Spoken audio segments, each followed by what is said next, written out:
Welcome to Fortress on a Hill. I'm Henry. I'm Danny. I'm Kagan. We're three leftist veterans that aim to expose the reality of the U.S. military's multiple wars abroad and to illuminate the damage military service does to Americans. American presidents throughout U.S. history have used American military and diplomatic power to force regime change of democratically elected governments around the world. Most veterans come from families vested in prior service, and American generals choose their own, ensuring diversity of thought never interferes with American warmongering. How can we stand by and do nothing while our military kills and destroys lives the world over, while telling Americans that all this death and destruction protects them from terrorists when nothing could be more false? Fortress on a Hill aims to change that. You good people, and listen to my song. Eric Morris, welcome to Fortress on a Hill. Thank you for coming to chat with me today about Ukraine and Yemen. Well, thank you, Henry.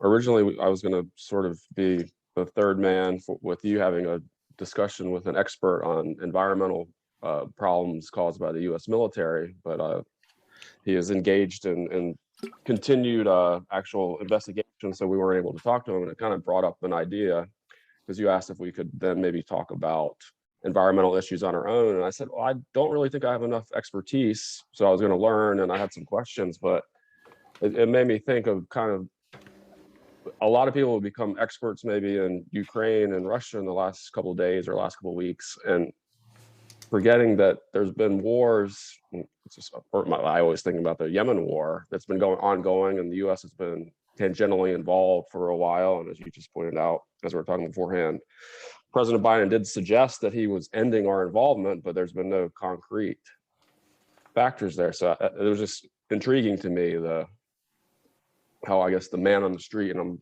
I'm using myself as kind of the man on the street. I don't know anything about Yemen, and here I somewhat know a little bit about Ukraine now, but not enough to be an expert. So I figured we could talk about that. How does that happen? How do regular people become so engrossed in one issue while a similar issue is happening in a different place with similar circumstances? So I was in one of my notes a little bit later on. I was thinking about how that the mainstream American knowledge of U.S. military operations is so minimal and sporadic, where it is actually thorough, that if you're not someone that is actively looking for it, chances are you're probably not going to find it. And if you do Right. find it, the ordinary State Department denials and obstructionism, Mhm. you're like, okay, our government says it's cool. I guess it's freaking cool, no problem. Right. Um, but yeah, if you step back just a little bit, number one, of course, that as always on Fortress on a Hill, history did not begin yesterday, and it did not begin earlier this month. Yes. With all these other steps, there's a lot of history that has to be taken in with this, um, and that history for other conflicts, and not even just recent conflicts, ongoing ones, but ones in the past, are given the same obstructionism. They're revised to be as blasé and as America friendly as Mhm. humanly possible. Um, but yeah, no, going back to what you said about, Biden mentioning the saying that he was going to end the war. He is uh 13 months, 14 Mhm. months into his Mhm. presidency. A very minimal amount of work on the military's part it would be to end that. Yes, it would not make the Saudis happy, but it would at least remove American hands from the levers there. Mhm. But even still, they had earlier in the administration, um, they said that they were going to end it, and then they made these very little milk toast Mhm. choices, removing this personnel, or what I don't recall specifically about how that Mhm. happened, but I knew it was bullshit, so it didn't really Mhm. make a difference. Um, and then on the other hand, now we're 6 days into the crisis in Ukraine, and the front page of antiwar.com is absolutely covered in some mainstream media, but a lot of other alternative media on what's happening. Hmm. And it's interesting to see how many more articles, videos, everything is entirely about Ukraine. And I'm not putting this Hmm. on anywar.com. They're Hmm. they're wonderful. They just pass on some of the media's swill so we Right. understand what's Right. been going on. But you just see it, and it's just gaping. Hmm. I gasped the other day when I opened it. My wife was like, "What's wrong?" And I was like, I mean, it's just so sad because this should be the reaction whenever there is Hmm. a major American foreign policy involvement change. This should Hmm. happen. And the Yep. mainstream media should fill up antiwar.com again with stuff about those Hmm. places, Yemen, Hmm. Iraq, Syria, um, and it doesn't. It just entirely avoids the question, or Yep. again, if the question's brought up, it's given them, a very milk toast, generic, neoliberal answer to it. Um, what was the other thing I was going to jump to here real quick? I mean, one thing I read Twitter to get some of my information. Obviously, it's semi unfiltered, but I've noticed there are a lot of these Ukraine flags on people's profiles. I don't know if I've ever, or I've come across, at least in my Twitter feed, Yemen flags or Houthi flags or the Royal Saudi Arabian flag, any of these to kind of indicate which views people have that are in the United States or in Western Europe or toward the war in Yemen. So that's one way that is just kind of an easy way to say there's something interesting, deeper going on here that I don't understand. And I was thinking about this before, is that I don't think you can, if maybe New Zealand and Australia got in a war, at least I speak English, they speak English, so I could kind of understand that the language, but we can't use that excuse for Yemen or for Ukraine, because I don't speak Russian or Ukraine or the Ukrainian dialect, so I can't blame it on my inability to understand the language. So is there something deeper there? I don't. Is it because the United States is supporting the Saudis in Yemen, that Saudis are ostensibly our allies or partners, and is it vice versa? And is that why? Is there that bias there from the media, from people on Twitter, from the general public?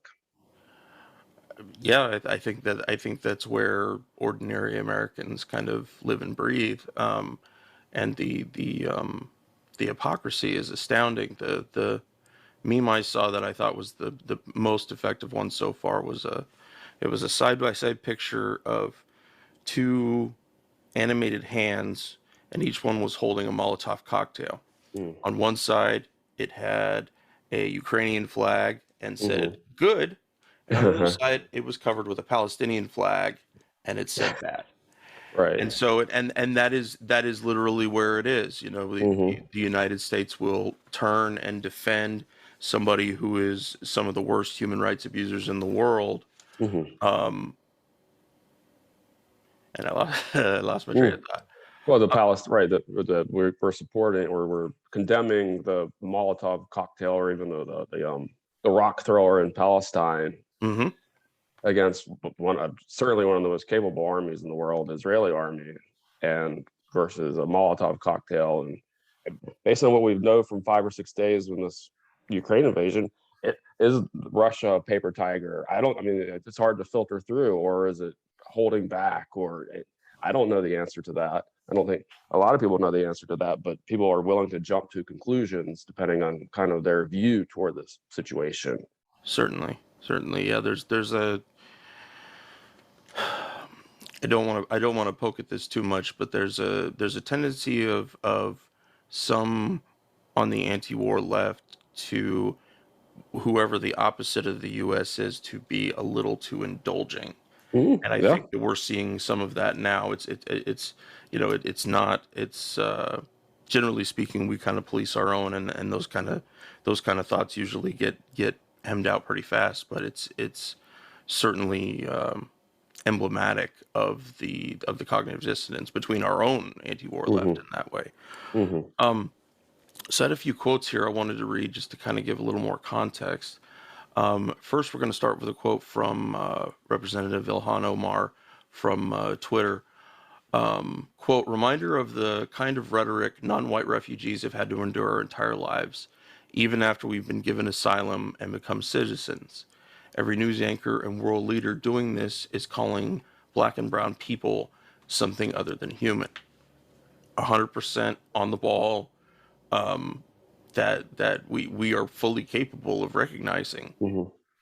everyone in the world as human, and yet we deliberately choose not to, and allow our government to get away with sanctioned murder against those people in the Mhm. name of freedom or Yeah. corporatism or lots of other things, Right. hypercapitalism, however we want to Mhm. call it. All right. So here's one's gonna make you a little mad, but it's definitely kind of part of the mainstream view here. This is from Thomas Friedman at the New York Times. More than one professional observer has characterized this as the beginning of a new era, where the meaning of cyber warfare extends to what's happening on the ground. This is it'll be the first war to be covered on TikTok by super empowered individuals armed only with smartphones. So acts of brutality will be documented and broadcast worldwide without any editors or filters. You've never seen this play before, end quote. Mm. So I would want to ask Mr. Friedman here, what about the super empowered individuals armed only with smartphones who have been in Afghanistan, Iraq, Mm. Syria, Right. Lebanon, Yemen, Somalia? Are they not given the same breadth and width in terms of what they're trying to change, in terms of they're trying to go after these conflicts that affect their countrymen, the people in the places that they're from? And that's what I was talking about a little bit earlier. Is I don't think it's you can't use the language excuse No, because there's no language excuse I, here. No. and that's but so cultural. I can't understand why from any. There's nothing delineating that says why. Now I could under if the Quebecois and the rest of Canada started fighting, we're much closer, so it'd be much easier for us to kind of feel that in some ways. But all these conflicts you just mentioned are far distant from us, so it's not like we have this hard and ready grasp of what's happening on the ground or know the battlefield that well. Where quite a few Americans have been to Canada and been to Quebec, they would understand what's happening there. But we can't use that excuse on these other wars because I've never been. Do you know anybody that's been to Ukraine? I know very few. I know a few Um, Ukrainians, but they've never really dispensed their knowledge of the landmass and how you would fight a battle. So that it's nothing where it's this understanding, at least for me, of why it's easier to get engaged in this particular conflict versus many other horribly tragic conflicts. And coming back to right, I've seen plenty of videos from different social media platforms from these other wars. I guess was he not looking? Does he not know or willfully ignorant? What's his editor? He's got an editor at the New York Times. Does the editor check that? I don't know. yeah, there's a guy I follow named Hakeem on YouTube, who is a physician who lives in Baghdad, Mm-hmm. and he's usually really really busy, and sometimes it takes a long time for him to post new videos and stuff. But in terms of, he videos about socialism and Mm-hmm. questions about it and stuff. It is like, is the only way that we're willing to interpret new information, harsh information, is because we can put a white face on it. Is that Oof. we can add that to it, and also is that, that if our news media actually spent more time on, these non-Ukraine wars or Middle Mm-hmm. Eastern wars, terror wars, Africa, for Mm-hmm. example, that, the absence of common knowledge wouldn't be so stark here, because people would be Mm-hmm. taking the time to compare and kind of a little more Mm-hmm. apples to apples, at least to what happened between those two different countries. Because, like you said, there's for the individual, there's a lot of questions, and there's a lot of Mm-hmm. questions as to whether or not you're missing things, if there are things that are the big slices of what you're going through and whether or not it's actually valid. That's one of the things I love about Danny is that because he knows so much and has so much history, that usually that can dispel those kind of things. Because I'm always Right. asking questions like that, and but yeah, it's about Americans, their foreign policy naivete about knowing almost nothing and Right. ignorance, and it's a weaponized ignorance because it creates situations where we have to spend however much time looking on YouTube, Facebook, Twitter of, stand for Ukraine, be there for Ukraine, support the people of Ukraine. And I'm not saying that we shouldn't. I'm not saying that any of those statements are bad on their own, Correct. Right. but when they are used as a wedge or a cudgel to say these people lives have value in this war and these people lives don't have value in this other war, even though the circumstances are quite similar. So last quote Since here. you brought, Oh, since you go ahead, man. brought Go up ahead. Danny, it reminds me of history, and I was just thinking of America. Much of it, the land territory, has come from something very similar to what Russia is horribly doing right now. It's much Mhm. bigger land territory. The Mexican War, and Abraham Lincoln, as a young congressman, did this spot resolution. If the president can show me the spot where this they took fire, the Americans took fire from the Mexicans, then I might support this war. But if he's not willing to show me that spot, then I'm not willing to engage in this war. Um, Certainly, Spanish-American War, the situation in Hawaii, and it doesn't. None of this is helping Americans try to reflect or get a deeper understanding of our own history, and that's I think a problem too. Is it maybe what Russia's doing is wrong. What America did was wrong in the same way in 1846. Let us make sure that we don't attempt that again. And I was just joking about Quebec, but to prevent something like that, to take over Toronto in 5 years, because Toronto becomes somewhat aligned with a different foreign power than we prefer. So, But at least there would be the at least them being our neighbors allows us to say that, to say that we have some interest in what happens there. But also is that, even with our neighbors, most people have no concept of what our southern border looks like. They no. have no concept of our real foreign policy as it pertains to Mexico, Latin America, South America, etc. Yeah, the war on drugs is still very much alive, and but in some ways that's almost more instructive than our foreign wars in the Middle East. Is that look at the very edges of our country today and how aggressive we are in defending them. I don't consider what we do at the border necessary for self-defense.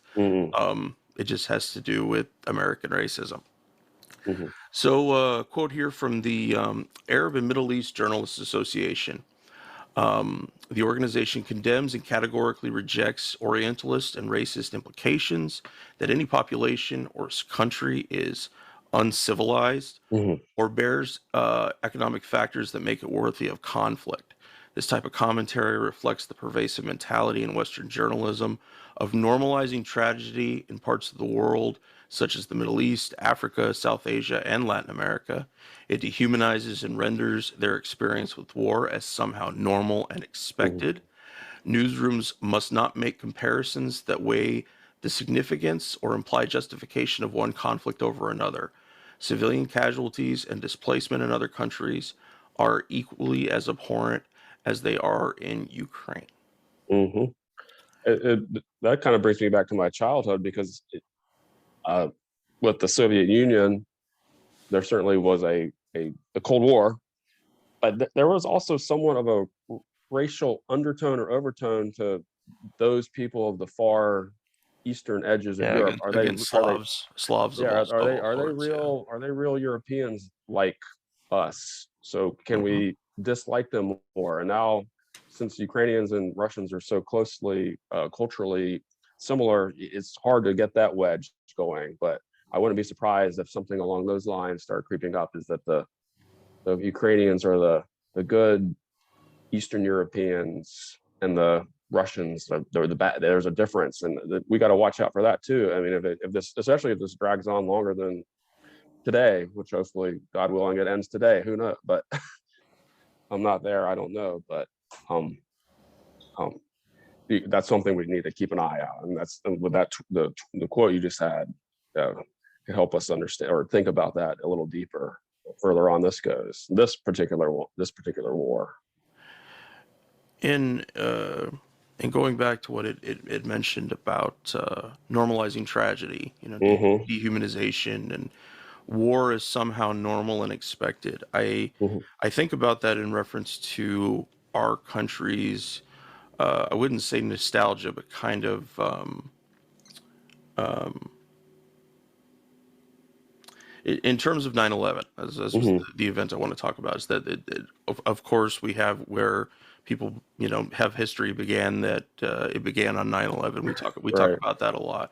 Mm-hmm. But the idea that ordinary Americans have about 9/11 is it sees a tragedy that is dwarfed by other tragedies around the world that are caused by our own government. By Mm-hmm. the choice to say that 9/11 was the worst, the nastiest, the the affront that we consider it to be, Mm-hmm. we end up dehumanizing people who have been through similar tragedies, Mm-hmm. usually in much, much greater numbers, because we consider this one day and the deaths that came from that day Right. as certifiably unique Mm-hmm. in some way that allows us to separate ourselves out. I'm not defending or condoning anything that happened on 9/11, but it is that the biggest thing is to try to take fact and turn it into myth, Mm-hmm. and how this fits right in line with how the U.S. has done things for a long time. That the Mm-hmm. that Americans and American choices, American policy to choices are considered categorically good, and Mm-hmm. non-American choices are considered categorically bad. Yeah. Um, and we really have to jump into those questions because um, like you mentioned about the Slavs, is that the in terms of, we know that white nationalists have played a role in what's happened in Ukraine, have contributed to the violence, were Mm-hmm. helped participate in the coup in 2014. That's something we Mm-hmm. haven't gone back to yet, is Right. about the coup. Wait, Um, that happened for real? No, mhm. I'm just, no, I'm just. I mean, that's kind of the. It started. I thought it was last week. It started. Everything was peaceful until then. Yep. There wasn't a low war going on in the eastern part of Ukraine for the last 8 years.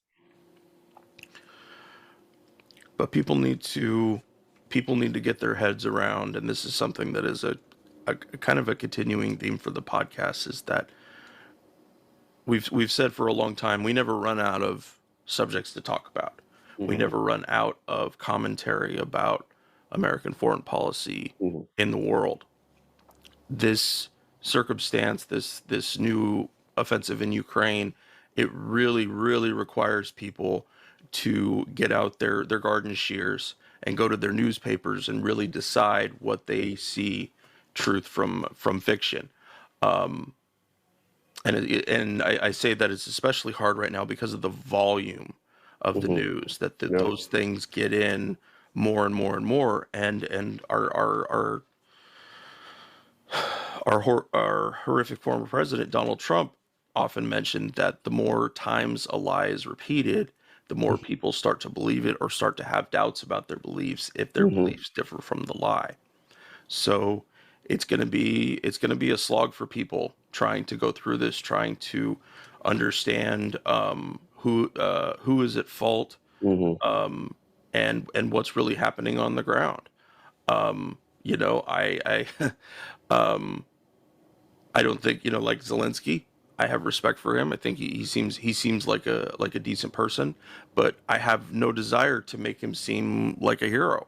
I have no desire to hold him up as some shining standard that the world Mm-hmm. can look at, or Americans can look at Mm-hmm. and say this is what our leaders should look like, because I know that that's a false picture. It's Mm-hmm. entirely a straw man meant to distract us that much longer.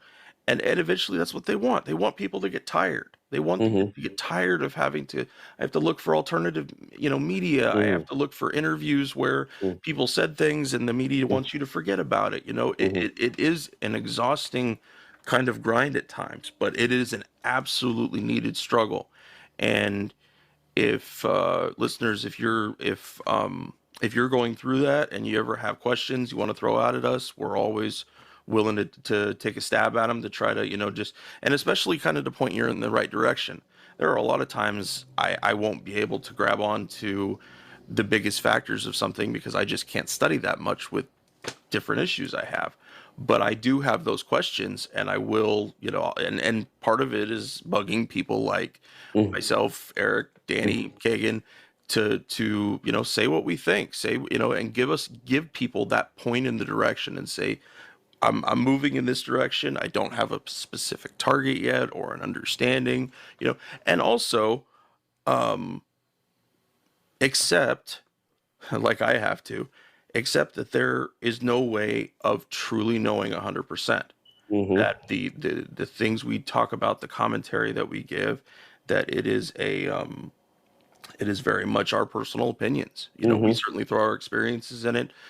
I'm somebody who studies a lot of anti-war texts and news and whatever I can get my hands on. But people have blind spots. People have Mm-hmm. gaps in their knowledge where things would have seemed different had they Mm-hmm. known stuff otherwise. That's something we've dealt with before as well. That Danny and I'll sometimes he'll tell a story and be like, I never knew the army did anything like that. Had no experience with that.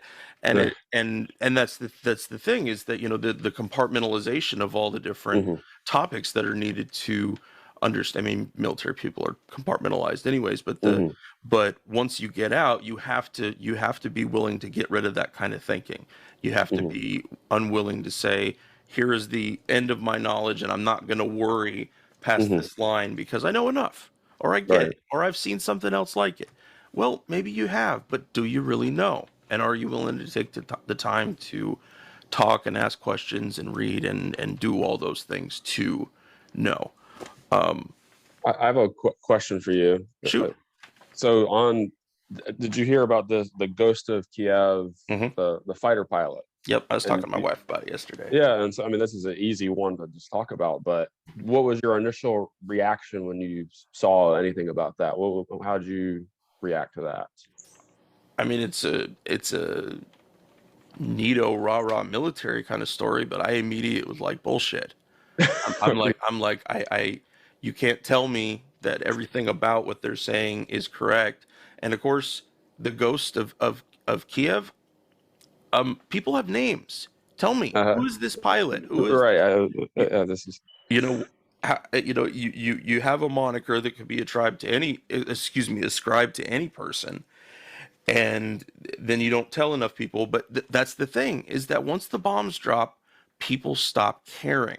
Hmm. There really is, and they know how the American people takes in war, but it Hmm. has to be pro-America.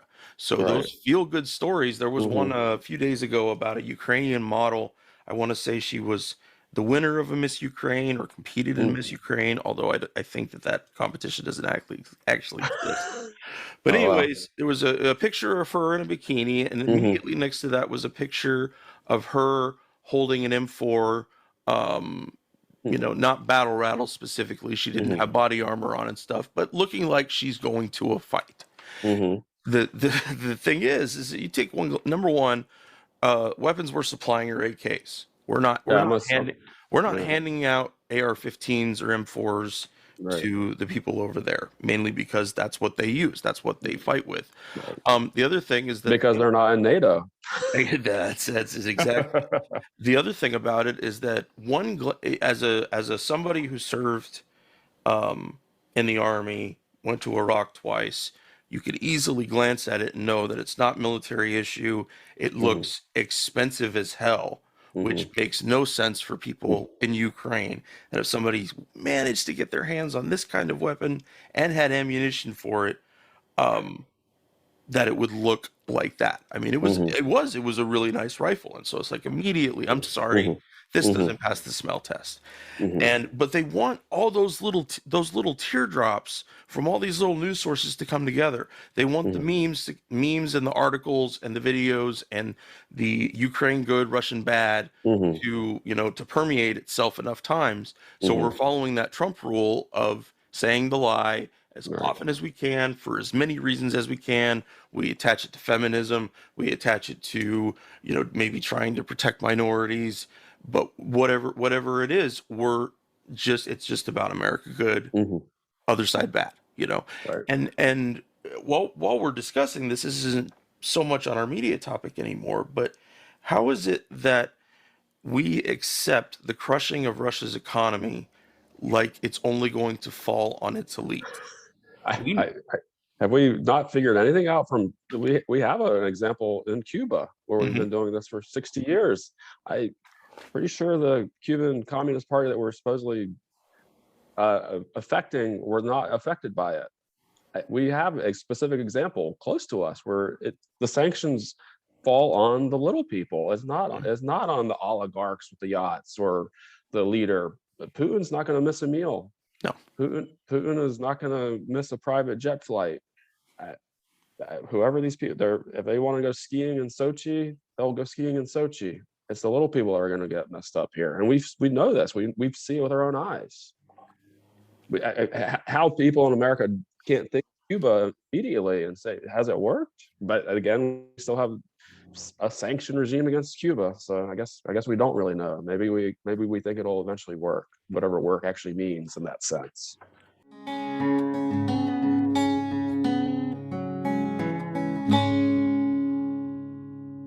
Our podcast is supported in a few different ways. First, there's Patreon, where we're blessed to have an array of wonderful supporters, helping the guys and I pay for some of the podcast expenses. Those who contribute $10 a month or more will be mentioned right here as an honorary producer, helping keep you, our listeners, stocked with new episodes. But you don't have to contribute $10 a month to help us. For as little as $1 a month, you can help keep us going, paying for hosting and storage fees, transcribing old and new episodes, promoting and expanding the podcast, and more I'm sure I can't think of at the moment. So let's bring out our honorary producers, and they are Fahim Shirazi, James O'Barr, Adam Bellows, Eric Phillips, Paul Appel, Julie Dupree, Thomas Benson, Janet Hansen, Tristan Oliver, Daniel Fleming, Michael Karen, Zach H., Ren Jacob, Howard Reynolds, Why I Am Anti-War Podcast, Scott Spaulding, Kenneth Cordasco, Korgoth, and the Status Quo Podcast. Your contributions are wonderfully helpful to us. Thank you so much. However, if Patreon isn't your style, you can contribute directly to us through PayPal at paypal.me/Fortress on a Hill. Or please check out our awesome store on Spreadshirt.com for some great Fortress merch. The link is in the show notes. And now, let's get back to the podcast.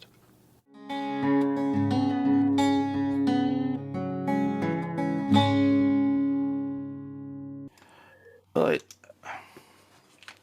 sanctions are one of those things that it's really hard to explain to ordinary people what they are. That you're telling me that a country on the other side of the world enacted specific rules so you can't use their currency, even though they're the monetary giant of the world. You can't Mm-hmm. use their currency, you can't buy certain things. These specific rich people are put Mm-hmm. to the side for it.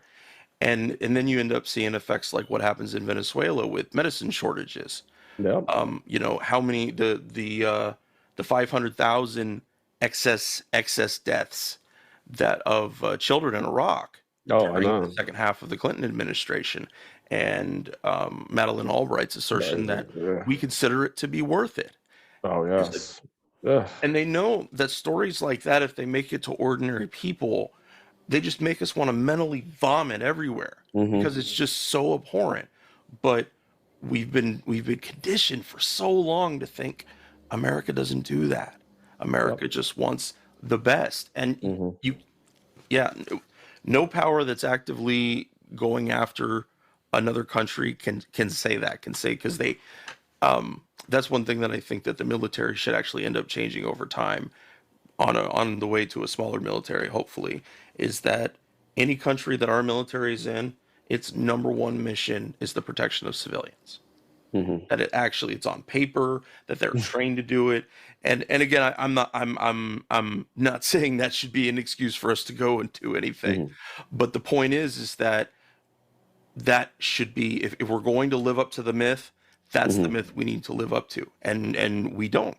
But it's embedded, it's ingrained, it's a part of Americans, and it really requires those critical questions. No. Um, so Uh, go ahead, Eric. there, interesting history would be when this Ukraine conflict is over, is to, because there's some propaganda, or whether it's factual or not, but the word from Russia side is that they're limiting their engagement in the civilian areas, or at least they're trying to suggest that. Who knows? Because I don't know.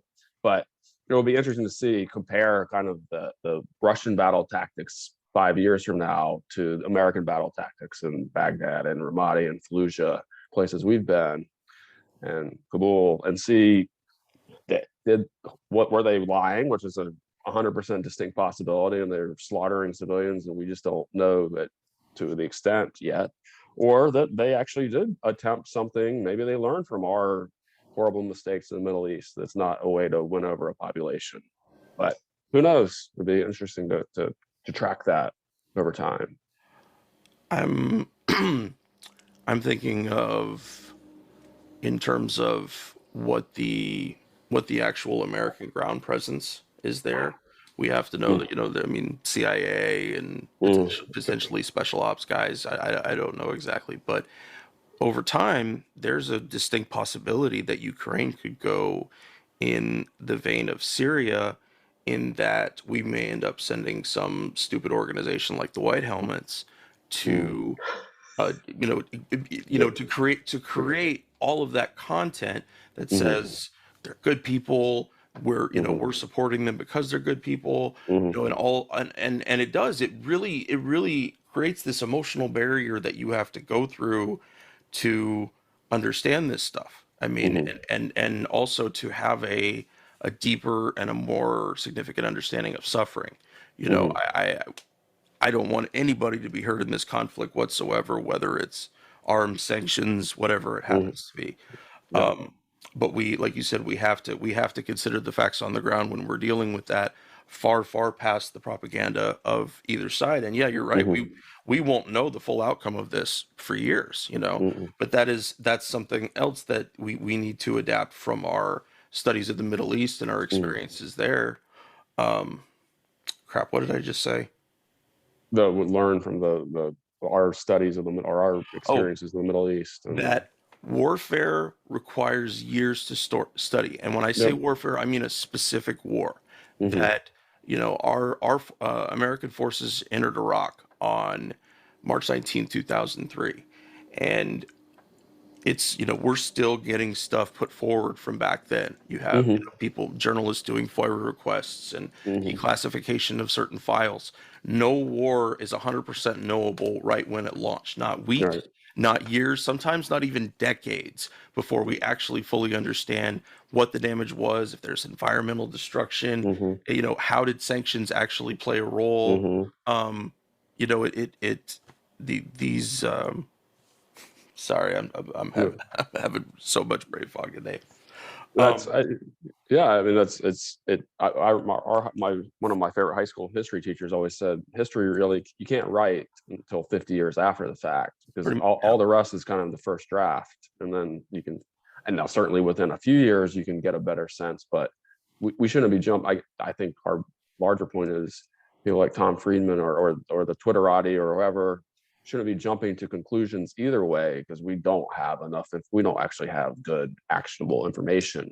We personally, there might be Russian units that have actionable information, and Ukrainian units and Ukrainian civilians, but we're not getting that, and nor should we expect it in a way. yeah. And it's kind of odd in this war, we expect so much information so instantaneously, when there's people shooting at each other and killing each other, and technically the United States really isn't, like you just suggested, isn't really involved. So why do we even have that expectation here if we're not directly involved, type thing? Yep. But so specifically because of that, we should probably take a more nuanced position of let's think through these things if we're going to discuss this so much. And it seems like it is being discussed so much. In fact, we're discussing it right now. Yeah. No, it does. There was I forgot to paste it in here, but there was a good quote from Mehdi Hassan talking Mhm. about this comparison between the Middle East wars and what's happening in Ukraine. And you know, they're not the only, you know, the things that I just shared are, these are not the only journalists that have spoken Mhm. up about this. And this is in the first 5 days Correct. of the actual offensive. So over time, potentially, this could become much more known to people. Mhm. Will it? People have the chance to actually know that? I don't know, but um, I mean, I have a hypothesis is that if it goes poorly for Ukraine, and so the U.S. fails in propping up or saving Ukraine, it might go off the newspapers, and we'll forget about it. mhm, And even if there are still major mop-up operations where people are still getting killed, but if that's what I'm afraid of, is that it is this almost this push because there's hope for the United States foreign policy position to win, but if it starts losing and it's clear or fairly clear, it does it just just drops out go? of the headlines. Does it just go away? Do we forget who Zelensky was? Do we forget that there was a ghost of Kiev, or do we forget that we changed pronunciation from Kiev to Kyiv? And do we analyze why that happened so suddenly? I personally have never heard it pronounced otherwise, so that's why I've gone with Kiev. But that is a switch, a light switch of we say the other, we say Kyiv, and okay, well, I just learned something that's interesting to learn, but that suddenly popped into my brain where my understanding is Ukraine has existed a lot longer than I have. Well, it's interesting that we've been so um, the filter through which we look at Russia as one of our foes has just, you know, it's just so thick in terms of the, you know, it's not quite racist against Slavs, Mhm. but almost, you know, and Right. and they know that there's, you know, that Americans for the most part are divided very broadly, as opposed to by the actual places they come from. You know, if Mhm. somebody's Irish Scots or somebody's from Mhm. Britain or Mhm. where it happens to be, that these days it's much more general. You know, people don't Mhm. have a good understanding of their culture or where those Mhm. kind of things come from, and so that means that the the ostensibly white people of Russia are seen as no different, Mhm. and it's just because the of this ignorance about us looking at the colors of people's skin as opposed to their actual experience in life and Mhm. where they've been from. Um, and you're right. I think that over time people will go back to reanalyze stuff about, you know, stories about families being caught, Mhm. stories about resistors lying down in front of tanks, which Mhm. sounds Yeah. great, and if it's proven, cool. Right. But Wow. but every single one of these dots has to be Mhm. proven before it's something that we consider within our group of statistics. You know, it's not guess and check.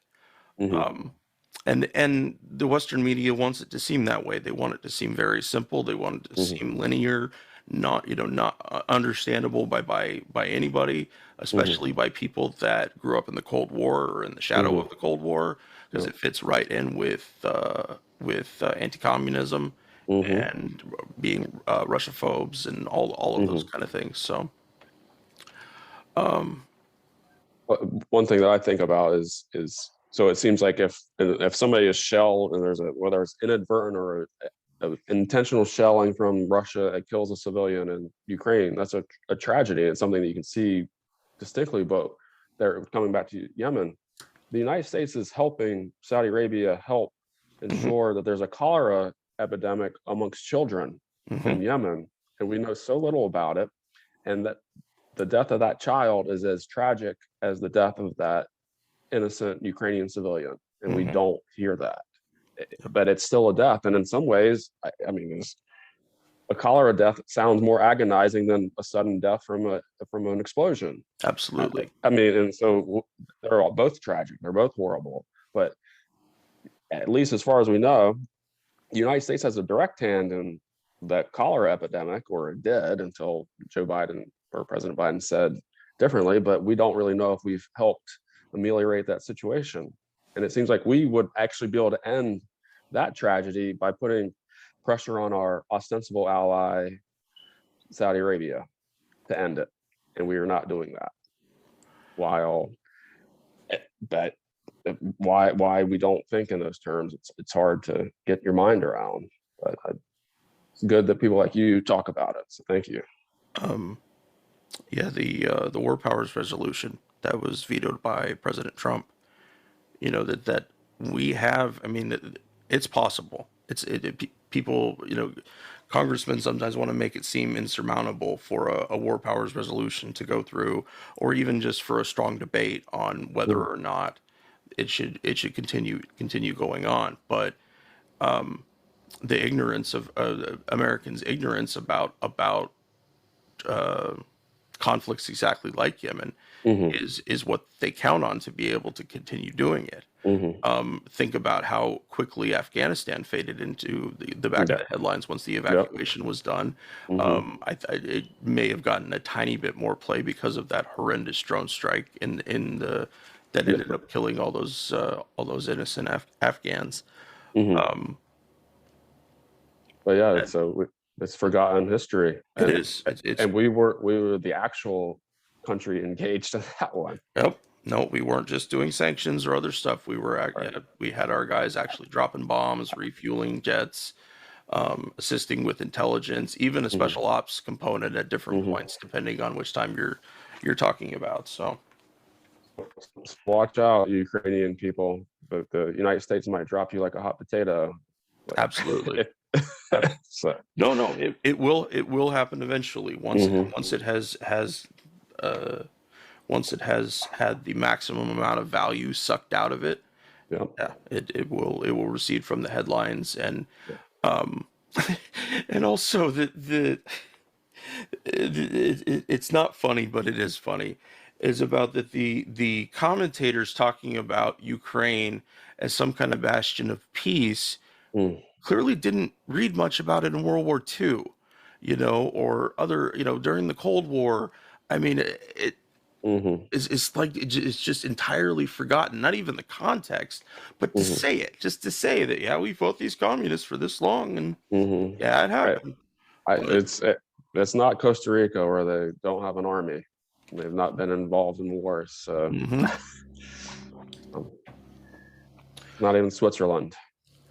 That was really disappointing to see Switzerland being willing to give up or was it weapons or something else? I can't remember what it was. They claim they've given up neutrality because they're freezing assets. But my skeptical side says, well, Switzerland is as controlled by the United States as anybody else is now, and that they're not gonna fight the issue like they did for so long. Neutrality by other countries in the world is absolutely an incredibly powerful way for them to put their thumbs on the scale of the American war machine. And granted, these days, because you do get such blowback from it's not really blowback, but such retribution from the American side of things, that it really, for other countries, it really has to be weighed. Am I willing to go through this? Am I willing to actually, buck the system? And we talked about earlier, Venezuela, Cuba, there are so many places that have just been eaten alive between U.S. sanctions and foreign policy choices. I can understand wanting to go along to get along. Being the president, I want my people to live. Just to keep on going. How do I do anything to make that happen in the face of this giant monster? And usually a giant monster that is affecting that country's friends to the right or left. So they're getting pinched in that way as well. A concrete example of going along is in Indiana, the state House of Representatives voted 100-0 to support sanctions on Ukraine. One, what does that have to really do with Indiana? What effect does it have? But the idea that it's 100 to 0, sorry, is, or is it just to go along? So is there somebody out there that says maybe this is not the best thing? Maybe sanctions don't really work, and we shouldn't really be voting on this in Indiana. But was one person or two people, are they willing to kind of stand up, or just be like Switzerland and say, there's no harm. I won't get attacked for actually trying to be thoughtful. And if you tried to come up with a thoughtful explanation of, well, do you hate Ukraine? The initial, do you hate Ukraine or something? And that's probably what if anybody had a dissenting view on the Indiana House representatives acting that way. But is Switzerland's kind of like, well, it's not a fight I want to have right now.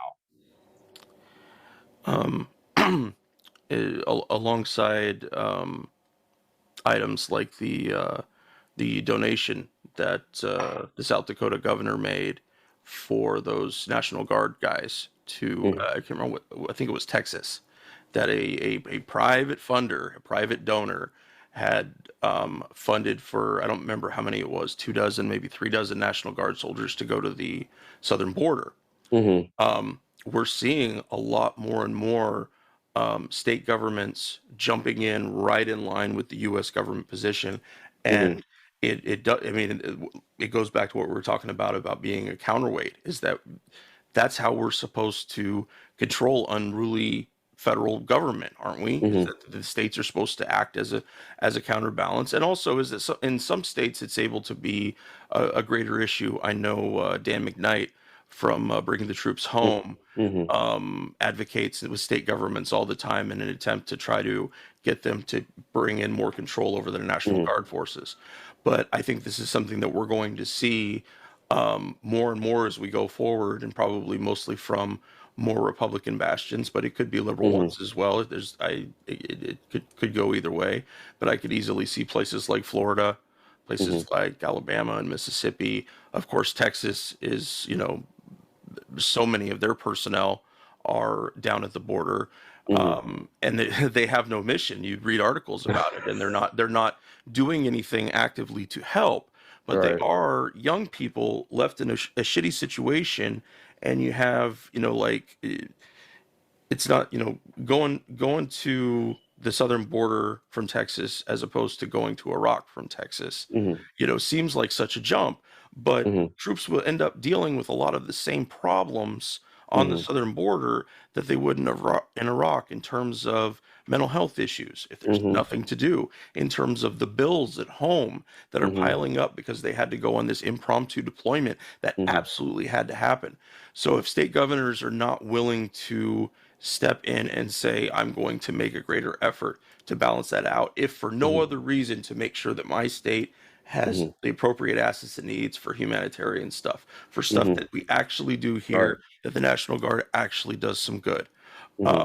And that's a common point brought up about the Bush administration, because that when Katrina happened, a great majority of Alabama's National Guard personnel, along with the states surrounding it, had been sent to Iraq. These and again, these aren't big, huge foreign policy questions. These are simple American human questions, and people need to be answering them, and they need to be answering them in a critical way. I think that's probably the best. Is the overall point of our discussion is look at this stuff critically. The ghost of Kiev actually might be a ghost. The dead child in Yemen dying of cholera is not a ghost.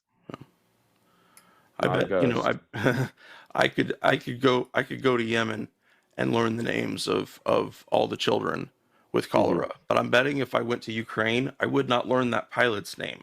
I don't think and again, you get one name. Oh, that was a fake. Oh, no, it was really this dude. That one was fake. The third dude, yes, he used to be a pilot. He died in 1981.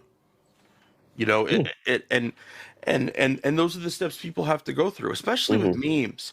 We get memes thrown at us by the bucketful these days, and most of it's bullshit. If it's not bullshit, it's usually been contextualized to seem more linear, smaller, easier to solve, and it doesn't, it leaves so much out of the discussion. Yeah. Um, well, well, Eric, I think that's probably a good point for us to I, wrap up. I, I agree. I enjoyed the discussion. Thank you. Yeah, yeah. No, thanks for being here. I'm hopeful we can get our interviews set up here in the near future to talk about what some environmental things that are happening with the military, with spills, specifically with PFAS, with what Mhm. people being poisoned, the DoD trying to come up with an alternative to the firefighting foam that has been used for a very long time and destroys the environment around it Mhm. and poisons service members and their families Mhm. and people in the surrounding area where the poisoning has happened. Yeah. Um, anyway, so thank you very much, everybody, for joining us today on Fortress on a Hill. We're going to be back real soon with more Ukraine commentary. There are a lot of different aspects that we didn't get to today, but we wanted to really hammer the media and our what we've been seeing on social media. So we hope we will see you again. Take care, guys. Thank you. Thanks.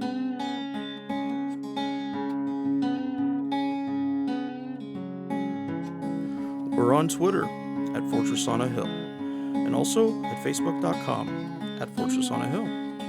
You can find our main blog page and our full collection of episodes at www.fortressonahill.com. iTunes, Stitcher, Google Podcasts, Patreon, Spotify. You name it, almost anywhere you listen, we're already waiting for you. And hey, we're always in the market for more Patreon supporters. Please consider becoming a patron at patreon.com. And if you're not into giving us a monthly payment, think about giving us a couple bucks on PayPal. The link is in the show notes. You good Skepticism people, is one's best armor. and Never forget it. listen to We'll see you next time. my song. I hope you'll pay attention. I will not